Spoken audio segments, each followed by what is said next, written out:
आउ रहिबो नाही अंधार राति हजिजिब सबुबले केवल आलोकित हेब सारा पृथ्वी एपरि एक संभावना सृष्टि करिछि चीन। आसंता 2020 सुधा एपरि एक उपग्रह महाकाश को पठाइबार योजना करिछि जहा आकाश रे द्वितीय जह्न परि देखाजिब एवं सारा अंचल को आलोकित करिब। आकाश रे देखाजिब कृत्रिम जह्न।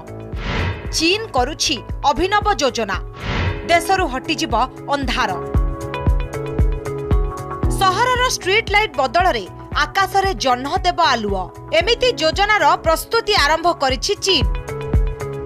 आसंता 2020 सुधा स्ट्रीट लाइट आउ दरकार हेबो नाही बोली जणा पड़िछि। तेणु आगामी दिन रे आलोक प्रदान करुथबा उपग्रह महाकाश को पठाइबो चीन।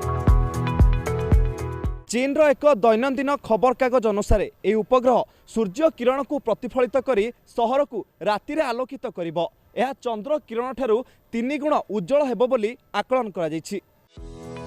एहार प्रथम उत्क्षेपण सफल हेले चीन महाकाश गवेषणा संस्था आउ 3टी एही धरणर उपग्रह महाकाश को पठाइबो। फलरे सारा देश राति रे कृत्रिम जह्न आलुओ पाई परिबे।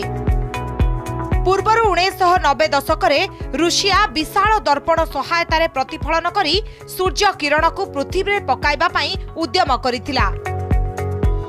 चीन रो एई उद्यम सफल हेले सारा विश्वरु अंधार हटाइबा पई बाट फिटिबो। ब्यूरो रिपोर्ट कनक न्यूज।